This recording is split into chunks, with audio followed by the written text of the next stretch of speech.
is your guide to book publishing. Everything you want to know but didn't know what to ask. With your host, Dr. Judith Briles. On the show today, you'll find out where book publishing is going and how to take advantage of it. How to identify and avoid publishing predators. What opportunities are emerging as the book trade evolves in new forms. How to avoid losing money, and much, much more. Join us now as a variety of publishing pros will deliver insights and strategies to take the author to the next level of publishing. It's your guide to book publishing. Everything you want to know but didn't know what to ask. Brought to you by AuthorU and the Book Shepherd. And now, here's your host, Dr. Judith Briles. Well, here we are. I'm so thrilled to report, as we come to the end of May, it's not snowing where I live. So we're in Denver, Colorado. It's sunny outside. I'm planning. I'm happy. And I'm thrilled to say that we just hung our finch feeders because we had moved last year. So everything's coming out.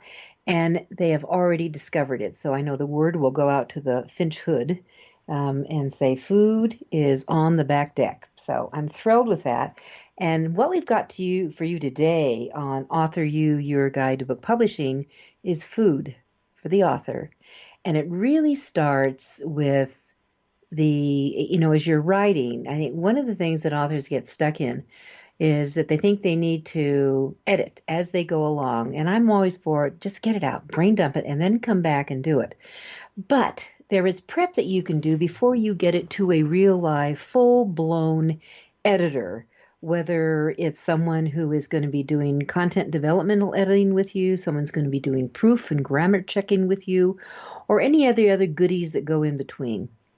That what we have with you is someone who is really an expert. I'm thrilled to say she's one of my pals that I get to hang out to at some of the writers' conferences I had the pleasure of being at, and just the last month I was in Las Vegas with her, and we don't get to sit in on each other's presentations because we're always seems to be doing back to back.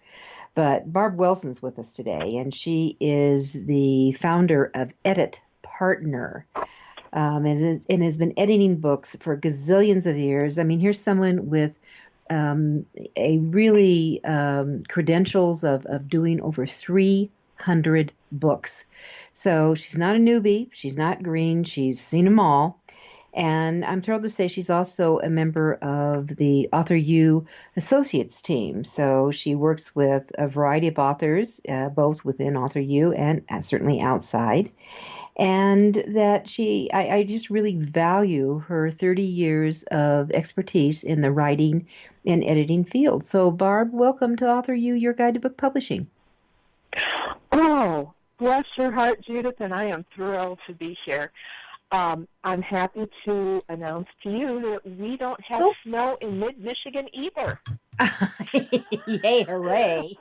we have rain, but I'm hoping that it will go away in time for our Memorial Day weekend, since we have a lovely Highland Festival going on in Alma, and I wouldn't miss the sheep herding for the world. Someone asked me, I'm thrilled to tell everyone, I just got news that my book, How to Avoid 101 Book Publishing Blunders, Bloopers, and Boo-Boos, is the winner in the International Book Awards this year, so in the writing publishing area. So I'm tickled with that. That came out. And it was a finalist also in the best book. Congratulations. Yeah, that's kind of fun. Anyway, and if you all don't have it, for heaven's sakes, go get it, because it will help you. I have one author I'm working with that literally we had our first consult, and she sent me a picture, and she has actually pulled apart every page and has one whole wall in her office dedicated to things that she needs to do.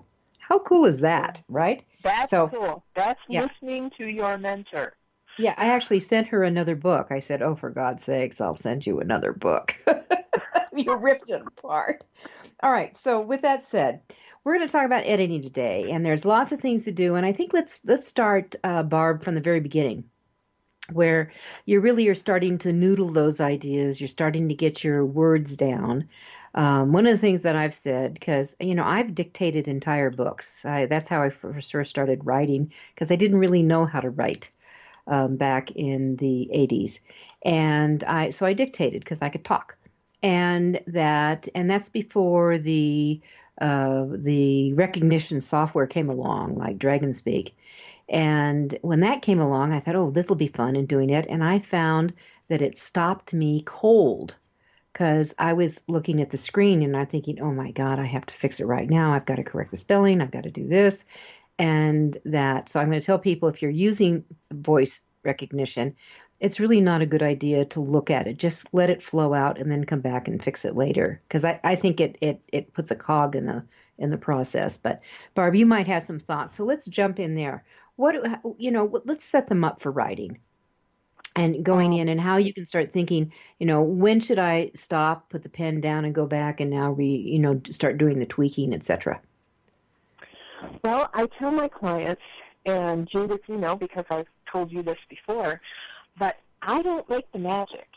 I just polish it. Mm-hmm. And if you have a barrier, just like what you so articulately described with a word-speaking program that stops you cold from your story getting out, adjust what you're doing. I can't make the ideas, and no editor can. If they tell you that they can, they're lying to you. That would be a co-writer, not an editor. Sit down and think about what works for you as a writing style. Some people write best in longhand, in a coffee shop with lots of Starbucks and caffeine nearby. Some people write in a very quiet environment with a laptop. Some people write in long sessions, marathon sessions. I think everyone's heard mm-hmm. of NaNoWriMo. In mm-hmm. November, that's a push to write a 50,000-word book in a month. Mm-hmm. Mm-hmm. And you find, as a writer, what works for you. What is the best way to get those ideas out into your head, and support that process. If it takes a little bit of time to figure it out, don't throw your pencil down in disgust and say, oh, I can't write like that. I believe Stephen King still writes everything out in longhand, and he mm-hmm. sold a lot of books. Well, and I'm glad you mentioned Stephen King, because he is on my hit list, like top hit list, that I think that every author should have his book on writing. I mean, you'll read a lot about him and his process, but there are just wonderful tips in that book. I just highly recommend it. Highly recommend it. Yes, and I can't think of another author who's been so generous, a best-selling author, who's been so generous sharing his advice about the process of writing. Mm-hmm. It's wonderful, yeah. And I have, my copy is so dog-eared from being highlighted and reread and picked apart with gems to use as talks when I'm presenting at a conference. It's amazing. And he truly knows whereof he speaks. One thing I would like to share about getting those words on paper, don't hesitate. Nora Roberts said it best, butt in chair, hands on keyboard. You will come up with every excuse in the world. You may decide to write a book, and it's a legitimate desire and a genuine intention, but you have to sit in the chair and actually write the book. And there's going to be 39 reasons, at least, that you can get up and go fix dinner and do the wash and whatever you have to do. Clean the house, organize your office supplies. No. Anything that's not putting those words on paper needs to be dropped down in that priority list. The words come first. The magic, the story, that comes first. Always. You've got to have the story that flows. And I think that let me come back to how imperative it is for whatever your genre is, whether you write romance, whether you write horror, whether you're in fantasy, whether you're in sci-fi, whether you're in business writing, whether you're in nutrition, whether you're in some kind of a self-help, I don't care what it is. You need to read the top writers, the top authors in the field. You need to pay attention to why. I couldn't agree more. Yeah. You have to pay attention to how they present, how they structure, how they transition, how they move it along. You really need to, this is the highlighter time. You study them. What makes a line just jump at you? And I love to use the phrase. I love chewy lines. I love chewy phrases that really make me stop and smile. And that you learn by aggressive reading of others who are doing what you want to do.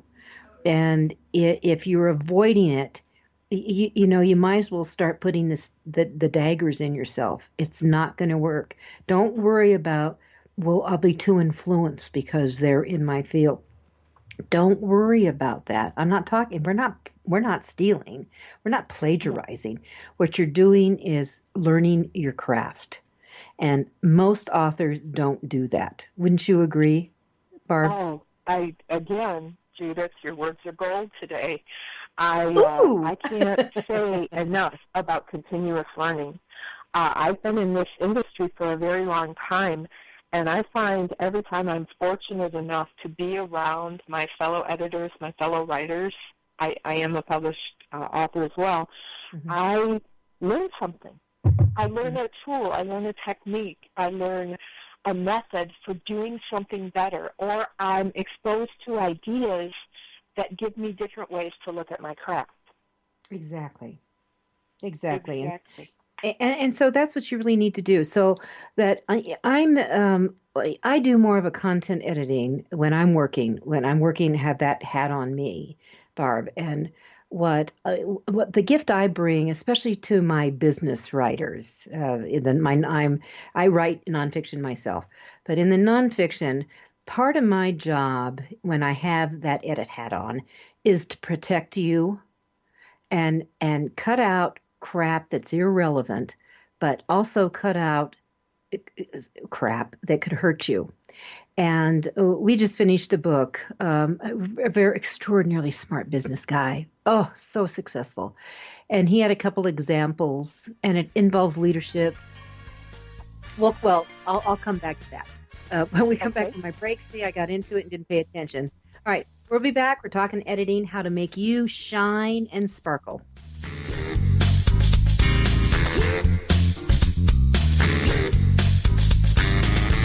This is your guide to book publishing. Everything you want to know but didn't know what to ask. With your host, Dr. Judith Briles. And we'll be right back with more great information right after these.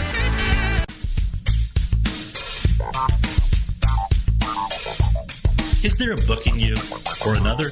AuthorU will show you how to create, develop, and publish your book without being hoodwinked. If you already have a book out, you'll find a supportive and brainstorming community that's connected and creative no matter where you live. AuthorU brings in national experts for its book camps and annual author extravaganza held each May. It has regular meetings and delivers webinars for its members on timely topics. Through AuthorU's extensive network, members enjoy exclusive benefits, including significant discounts for a variety of services necessary to publishing. The Resource, its online book publishing news magazine, is content-heavy and it's free. If you want to create a book that has pizzazz, punch, and panache, AuthorU is for you.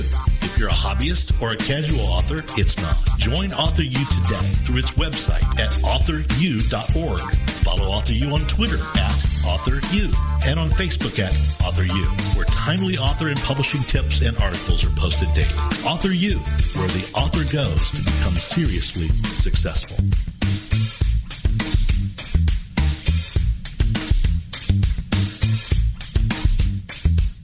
First impressions are everything in the world of book publishing. Whether your book is an ebook, a print version, or both, your book cover needs to pop, sizzle, and sparkle to immediately capture the attention of your audience.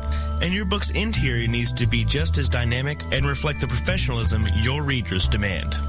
Nick Sellinger of NZ Graphics has won numerous national and international book awards for his cover designs and interior layouts. With over 20 years of experience in graphic design, he knows what it takes to create award-winning books and the many promotional pieces that authors need, such as posters, banners, postcards, one-sheets, business cards, logos, and more. Visit ncgraphics.com and see what authors and publishers have to say about their award-winning books and how NZ Graphics can make your book the success it was meant to be. That's nzgraphics.com. Welcome back to your guide to book publishing. Everything you want to know but didn't know what to ask.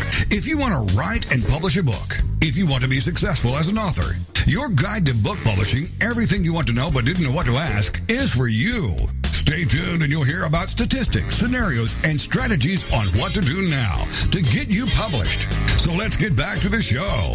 And here again is your host, Dr. Judith Briles.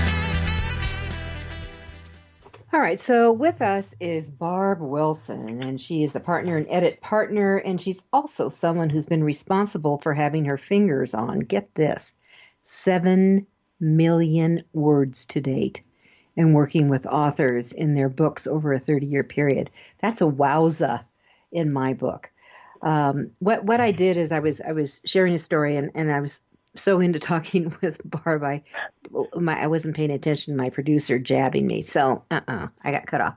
That one of the jobs that's really important that an editor, especially the one that's working on the content and the development side, is to, I think, protect you. And since I do so much in the nonfiction area, and especially with business-related books, that I had an author who, as I was saying at the break, is extraordinarily successful. He has had ups and downs like most business people have. And he was using some examples in his book on how to build momentum and make it unstoppable, and that he had Trump in it. And I just wouldn't let him do it. I said, no, you cannot do it. Number one, you all need to realize that if you use anyone who is controversial, you're going to piss off half of your potential audience, and that's not a good idea. Very true. I mean, it's just not a good idea. And there's so many other good examples that you can use. And I had just watched this, kind of the fun movie Eddie the Eagle. And Eddie the Eagle was the English dude who was the ski jumper. And he was mediocre at best, but by God, he qualified. And you know what? His real goal was just to qualify. It wasn't to win anything. It was to qualify. That was the win for him. And I said there was things that you can do, and so this is where my gift comes in. I could rewrite the story to totally fit into what the point is, and it would make everyone happy. I mean, who's going to be ticked off of the guy who has a dream and he goes for it, he gets knocked down, he gets up, he goes for it, he gets knocked down, and he goes for it again, to the chagrin of everybody around him. And he becomes a hero. He becomes a hero at those Winter Olympics. So those are the kind of things you want to look for. So an editor who is working with you on development and content, they should be on the lookout to protect you and also integrate and bring ideas to the party to make your words look better. I mean, I just wanted to add that 2 bits in. Yes, and humans love heroes. The hero scenario goes all the way back before Shakespeare. Absolutely. Everyone loves someone who can succeed against all odds and triumph and achieve what is their dream. Because it the underdog. Us as other humans. Yep, it's the underdog, and he rises again. So, and haven't we all been underdogs at some point? I mean, really, haven't we all been underdogs? And so that's the kind of thing, and that's the way you connect with your readers. So good editor will help you move along. They find stories, they bring it in. So I will bring in, and I do the rewrites. And I just said, leave me alone. I will fix this. and then, of course, you have to approve it. All right. So, and a good editor will take a look at that story, and they'll say, okay, you've spent 20 pages describing scenery, describing clothes, describing the landscape and what they had for breakfast and what kind of car they drive. What sort of a story here are you telling? Because what you're trying to say is getting lost in the details. Mm-hmm. We can tighten this up so much more, and that's what a good editor is going to tell you. Not everything editors say are happy, joy, encouraging words. What some of editors say, and I have had my share of tough conversations. I actually had Judith brought up her controversial point. I had a book with a client who's actually a very dear friend, and he was a man, but he was writing about a female protagonist who was a university professor. And there was a scene in the book, in fact, several scenes, where she would literally flash someone to distract them while something else was happening or this plan that she had hatched. And it did happen more than once in the book, and I sat down and talked to him for a long time, and I said, look, one thing, you denigrate this woman's character every time you resort to this. This is not the character women are going to like and want to read, because it's a gag, it's a trick. If you want people to like your characters, make them intelligent and believable, and don't resort to flashing their boobs. That doesn't work. And if she's a professor, her weapon is her mind, not her body. So you have to have those conversations, and sometimes writers just get caught up in writing the story that comes out, and they're so caught up in telling it and making sure they have all the details and all of this and all of that and everything that they think of, and then some of their friends come along and say, well, did you write about this, and did you add that in there? Because, you've got to have a scene about that. And so suddenly it becomes a fruit salad. And I actually had a book come in at one time, and I had to call the editor or call the author and say, you switch voices about halfway through this, and instead of talking about one character's point of view and another character's point of view, you switch to what's called a omniscient voice, which is, I call it the voice of God, because it's almost an overall narration of the story. It's kind of like the voiceover that you hear at the beginning of a movie that fills you in on the details, in a galaxy far, far away, long, long ago kind of thing. And I said, this just completely pulled me out of the story, and I'm sure it's going to do the same thing to your readers. Yeah. But I had to get all that out, and I said, yes, but there's ways to do it, to keep your readers engaged while you're doing it. And, Judith is one of the best editors to get manuscripts whipped into shape. She literally takes them apart like a puzzle and puts them all back together. But in her defense, authors need to realize if they're serious about their writing and they want to be a multi-published author, they should help her, because she is on their side. She's not the dreaded editor, and neither am I. But please make sure whatever manuscript you submit is in the very best shape possible that you can. This is going to help you. Well, let's talk about that. Yeah, Barb, here's one of the things that you and I consistently see, and it's the dreaded info dump. So, first of all, okay, let's just info dumps. Okay, the sign of the evil eye. Okay, so, and we're talking, and this, by the way, this can also hit in nonfiction, but it's notorious in the fiction reads, and sometimes you wonder why authors go down that road. In adding all this miscellaneous information that really doesn't, and you have to listen to this, doesn't move the story forward. Because when you're writing your books, you got to move them forward. So first of all, Barb, from your perspective, I want you to describe. Let's give a definition to an info dump, and then this is what it is. And then what does it do to a book? What does it do to the reader, and how can we fix it? Well, I'll take the last part first. What does it do to a reader? Absolutely the last thing the author wants, which it will cause them to stop reading because it bores them to tears. Info dumps, as an editor, always make me feel itchy, like I've stepped away from the story and I'm in some kind of a stasis world where I'm receiving an injection of background. And there's tricks, there's ways to get that information, if it's necessary to your story, out to the reader, to keep the reader involved and actively interested in what's going on. I subscribe to the principle of Chekhov's gun, and I'm sure Judith is familiar with that as well. Chekhov said, if you are writing about a gun over a fireplace, that gun should be important later in the story. If not, don't put a gun over the fireplace and write about it.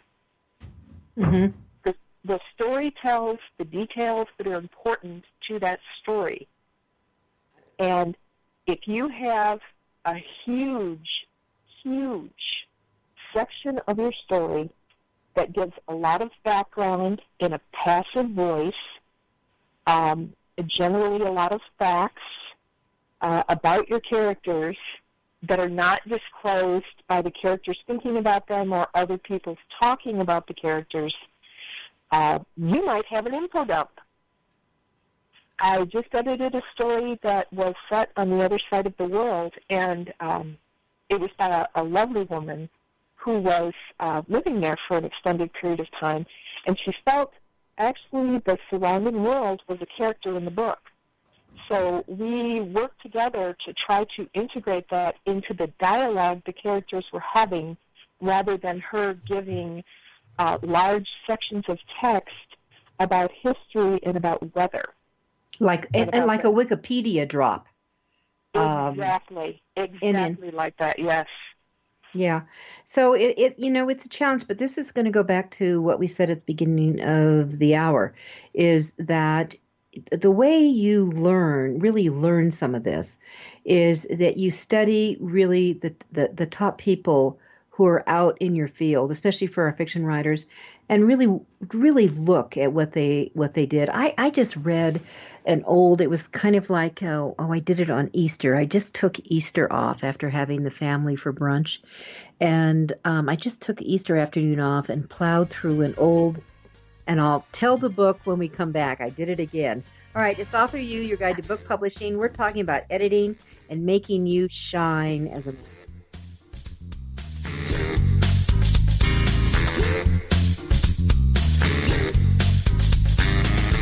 This is your guide to book publishing. Everything you want to know but didn't know what to ask. With your host, Dr. Judith Briles. And we'll be right back with more great information right after these. Want to publish like a pro today?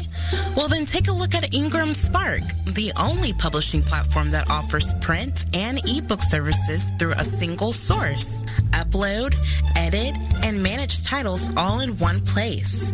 Take more control of printing costs with print on demand, and reach even more readers through one of the world's most extensive distribution networks. Built by independent publishers for independent publishers, Ingram Spark has everything you need to maximize your book's potential: color printing, ebook distribution, print on demand, global reach, and more. Start publishing with Ingram Spark today and see just how far your titles will go tomorrow. That's ingramspark.com. Many of us have dreamed of writing a book. Some of us even have. Then the hard work starts. You'll need an editor. Who will design the cover or typeset the pages? Who will format the ebook? If you're a business owner, consultant, or coach with a serious message and expertise to share, the team of experts at 1106 Design can guide you through the maze. They've helped more than 1,000 authors create top-quality books and avoid the not-so-reputable self-publishing companies. Learn more at 1106design.com. Then call Michelle at 602-866-3226. 1106 Design.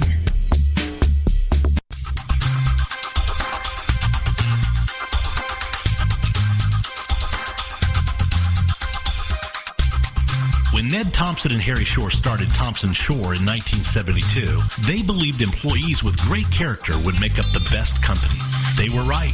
They hired people who were not only experts in bookmaking, but who were obsessed with quality and delivering exceptional customer service. Almost 40 years later, Thompson Shore remains a 100% employee-owned company.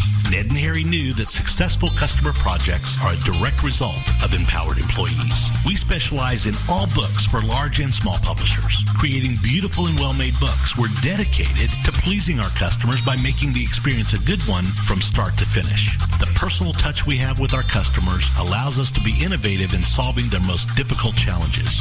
Our platform also ensures that we can remain flexible to meet our customers' unique needs and expectations. Our marketing kit can create buzz for your title, enhancing the promotion of your book during infancy. When you need to test the market to gauge your future sales, we can provide digitally printed books that will transition seamlessly into a larger offset run. From ebook to hard copy to delivery, our skillful customer service teams are at the ready to answer your most pressing question. At Thompson Shore, we know that making the highest quality books requires more than just best technologies. It requires superior customer service, professionalism to the trade, and commitment to environmental and social values. With these standards of excellence in place, you can be sure that we will always help you put your best book forward.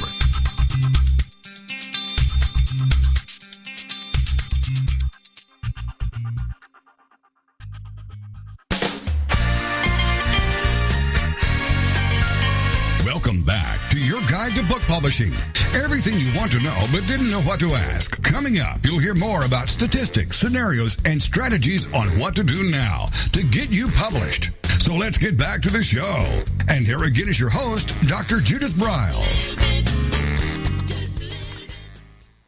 You know, before I tell you about the book that I did my mental dropout on in Easter, I do want to, we've mentioned my event I do every June, Judith Briles Book Publishing Unplugged, which is 3 intensive days just with me, from tools for authors to use, from Amazon launches and campaigns and all kinds of stuff to make you extraordinarily successful. And this year it's held June 22nd to the 24th, and it's sold out. It's sold out 5 weeks in advance, totally sold out. But if you're interested in coming to Denver and playing with me, working with me, learning from me, next year's dates are June 21st to the 23rd. Just put it on your calendar, and we haven't even opened it up. And we are going to add on a new Judith Briles Speaking Unplugged, November 10th and 11th this year. And that is, I will show you, we will craft a speech or a workshop around your book, your expertise, your theme. I'm going to show you how to market it. I'm going to show you how to make $1 million speech and get out there and really get paid for your words and what comes out of your mouth. So if you're interested in that, it's very limited space. Only 20 people will be allowed, and we have just opened that up for November of this year. So with that said, the book that I read was by Nelson DeMille, and the book was called The Charm School. And my segue into that was how to avoid info dumps, because it will kill your story. It's the kiss of death for your book. And we are deep in the heart of Moscow and some of the surrounding areas, and it's a thriller. And I actually showed it to a retired CIA pal of mine, and he came back and he said, this is totally plausible. But you get the history of what's going on in Moscow. You understand the KGB. You understand the plot thickens, the thriller, the spine. You get all that, but you are deep in the heart of also of the challenges that the people are living through and doing in the operations, but you never get the sense that it's reading like a Wikipedia fact sheet. You are ingrained in the story as it unfolds, and what the author so brilliantly does is let you use your imagination. Just with a few words, all of a sudden you're off and running. And I think that's what Barb and I are trying to talk about. Sometimes, too often, we see authors trying to over-explain everything. Would you say that's right, Barb? Oh, absolutely true. And authors, as they learn their craft, their skill improves, like anything else. Nobody knew how to ride a bike without training wheels when they first looked at it. Mm-hmm. But, quite often you get the training wheels off and you're shooting down the street and you think, how did I ever need those training wheels? Because I can do this. Mm-hmm. Well, it's a little bit like that. Writing is learning, and it's learning how to present things. This is one of the reasons I support Judith's recommendation that you go in, find those writers in your genre, the ones you read, your go-to books, the desert island books. If you were on a desert island and you wanted books with you, you would select books to take. Read those books. Pick them apart, learn from them, and keep learning about your craft. Editors can help you, but you need to be in a mindset where you realize if you're going to be successful at writing, it's going to be work, and you're going to have to keep improving your craft. Mm-hmm. And so one of our points here is that you learn the craft, but you never stop learning. You're always going to be in there and moving along, and that really ties with another one of our points here. That I think it's really critical to pay attention to some of the trends that are going on in writing. Do you want to tap in on that? What you see as an editor? I mean, don't you see? For me, I see all of a sudden I've got this whole. It's just like all these spiritual books are coming in, and it's like I'm surrounded.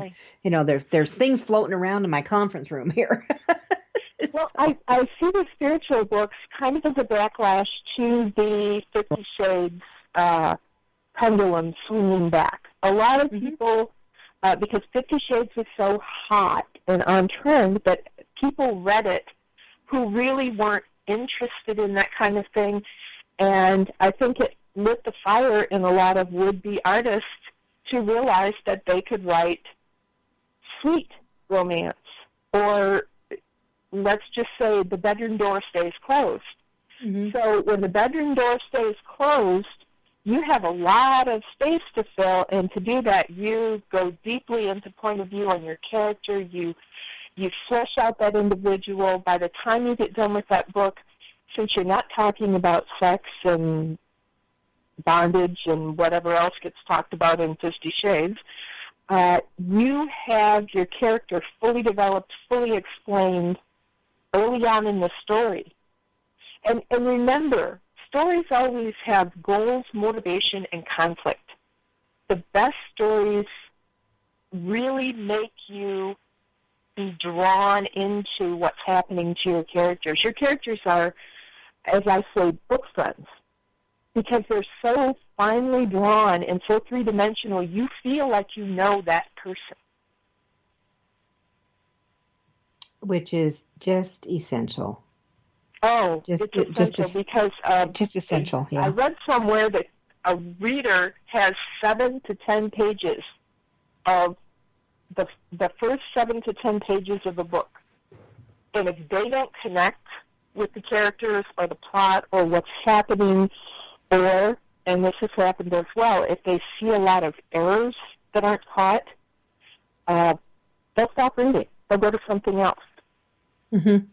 Well, you know, one of the things that I think authors get confused in, writers, and sometimes it's even with more developed writers, but the whole issue of point of view, that sometimes the POV, and it's that development and that switching back and forth. Do you have any comments on that?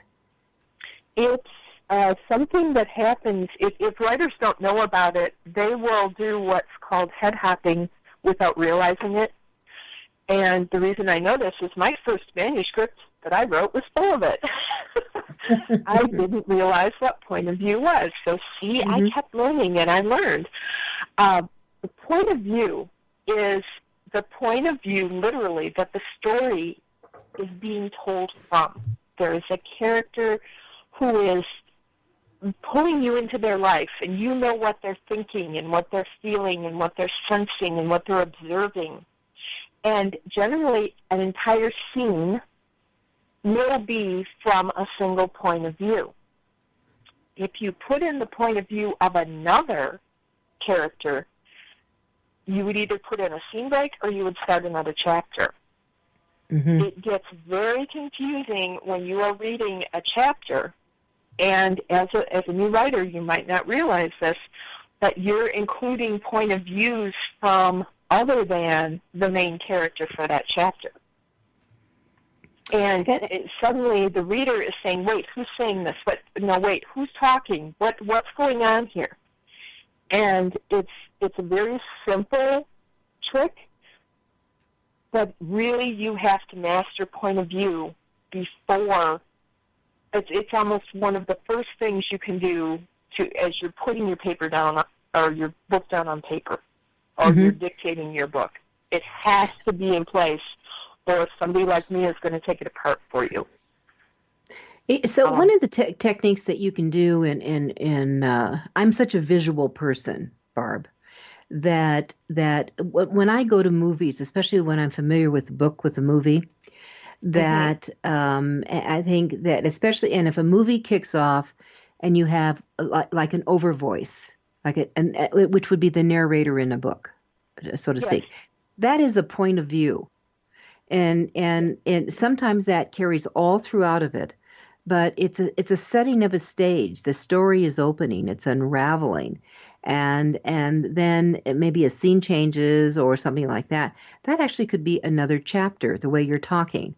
And then you have these characters come in. Now we have additional points of view, the interaction going on. And it is an art form, but I think that authors can really learn a lot by really studying. And I actually think screenplays, it's getting a movie script and studying how that goes along is a good learning lesson as well. Yes. And you reminded me of an example I wanted to bring up to you when we're talking about point of view and screenplays. I had a client a few years ago who submitted a book to me, and he said, I need this done very quickly, and how quickly can you turn it around? And we discussed that. So I started in on his book, and I read about the first 30 pages, and I called him up on the phone and said, what is this? I literally, you have a prologue where someone kills someone else, but there are no names. There's nothing about these characters. We have a person dying in cold blood in a very unexpected manner. What's happening here? Because as a reader, you're not going to relate to that unless you know a little bit more about your characters. And he told me that he was a screenwriter. All right, hold on to that thought. We're going to come back with our last segment on that. This is AuthorU, your guide to book publishing. Barb Wilson, editor superior.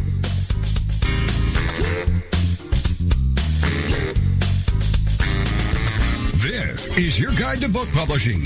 Everything you want to know but didn't know what to ask. With your host, Dr. Judith Briles. And we'll be right back with more great information right after these.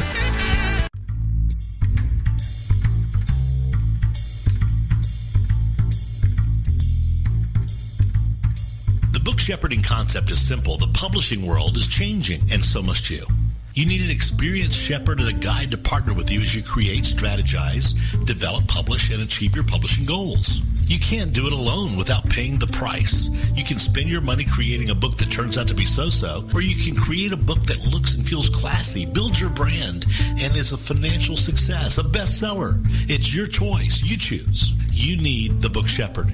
Publishing is riddled with obstacles, sometimes nightmares for the author. You don't need problems. You want solutions. Dr. Judith Briles will shepherd you through the maze and the chaos. At times, she's had to step in and rescue a book that has been sabotaged by a publisher or by a publishing service provider, or sometimes even the author themselves. Judith Briles is the book shepherd if you want to create a book with no regrets. Give her a call today. 303-885-2207. That's 303-885-2207. Or email her at judith@briles.com. By the way, Briles is spelled B-R-I-L-E-S. Follow Judith on Twitter at My Book Shepherd and on Facebook at The Book Shepherd.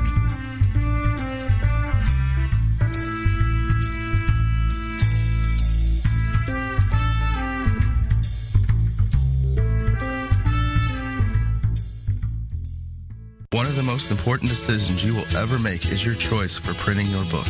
You are choosing a company which will be responsible for guiding you through the process and printing your book at a level of quality and detail that embraces your personal and creative needs. You want to choose a company that when your book finally arrives, you are delighted and ready to move on to the next level, and one that is customer focused. Choose King Printing Company and Addy Books to be that company that brings you to the next level. Go to kingprinting.com or call 978-458-2345 and ask for Tom Campbell.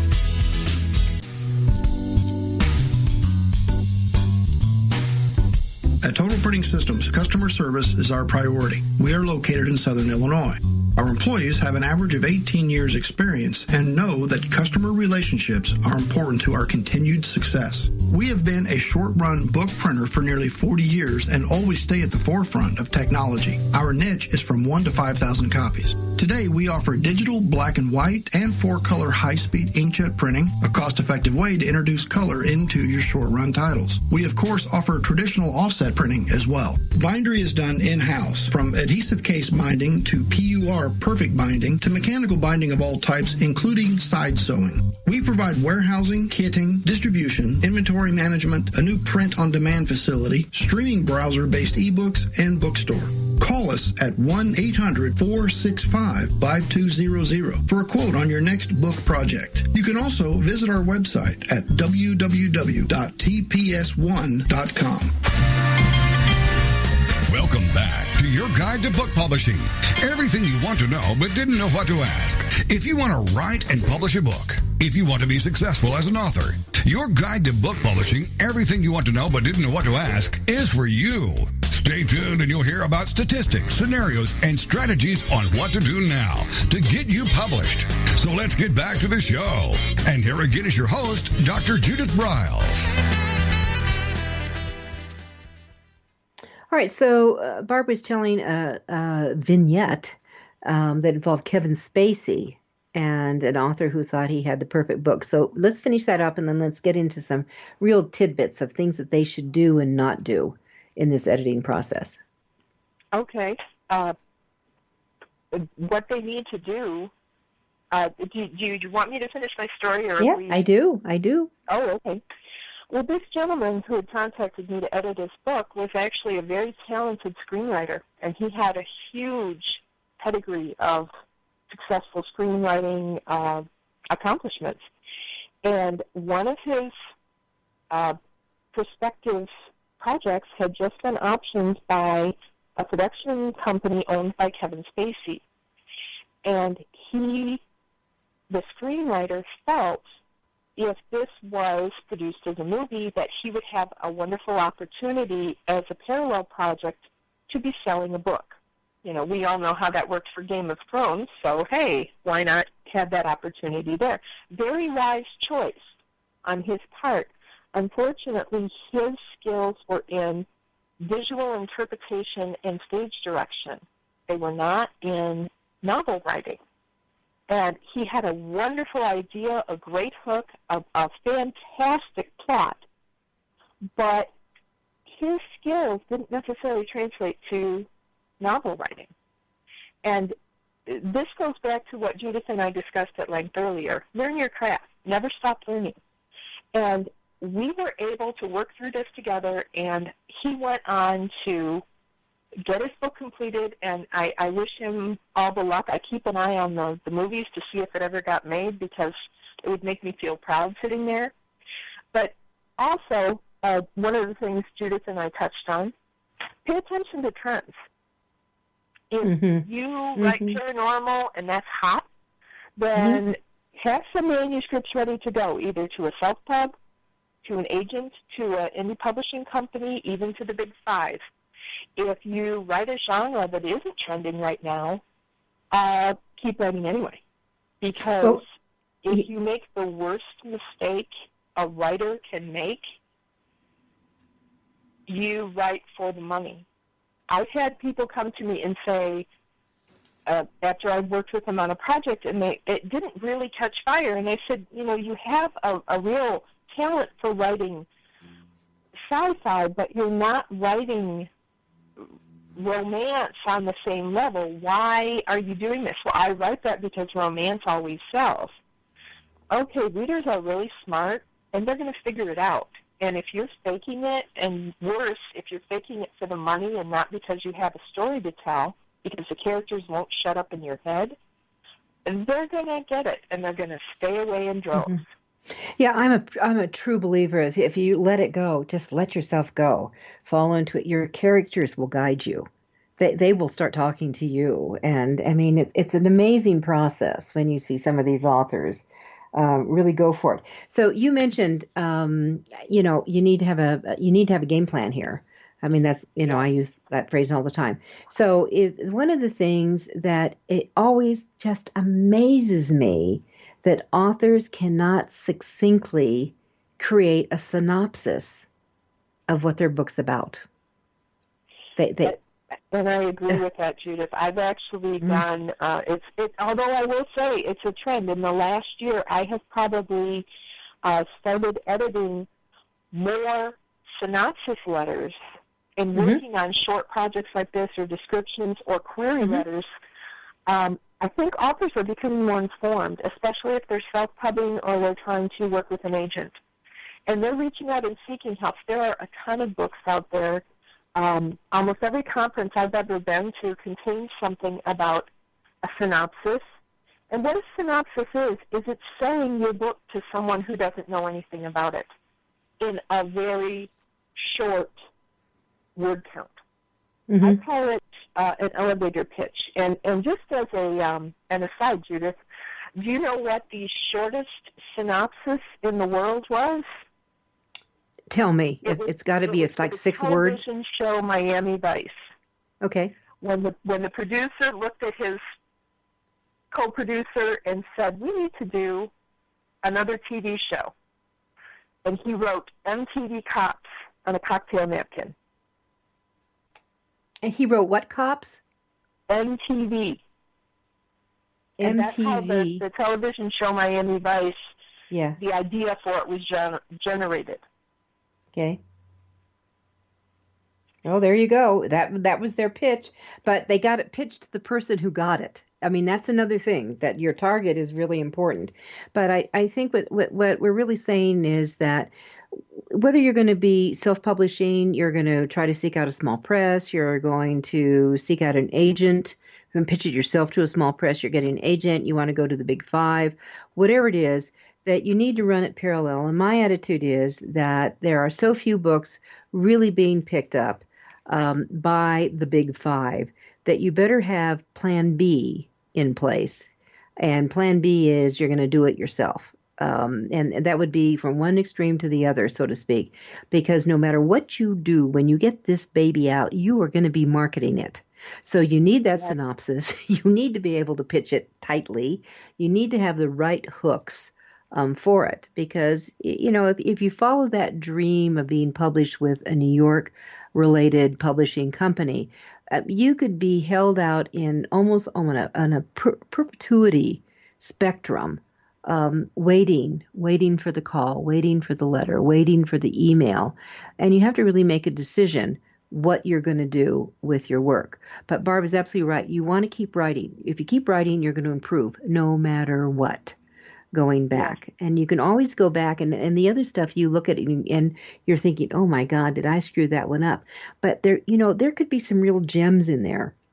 There could be some real nuggets that you walked away from that you can then snag and re-bring back into another plot, another plan, another book, or you can go back with the craft that you're learning and they'll fix the first one that you started with. A lot of authors, well-known authors, have done exactly that. Well-known authors have done that because they got feedback from their readers and they listened to it. And they said, okay, I'm going to go back and reissue this, or I'm going to issue a sequel to it that clears up some of the issues that were in there. One thing I heard at a conference recently, I had a friend who's a very dear editor, and we exchanged emails and things because she lives in a different state. But she attended a conference, and Eloisa James was one of the featured speakers. Eloisa, for those who may not be familiar with the romance genre, is a best-selling romance novelist and has been for decades. And she described herself as half writer and half businesswoman. Critical. Now, someone like that, critical. That's very simple. Find people like Judith to help you. Judith will literally shepherd your book through the process.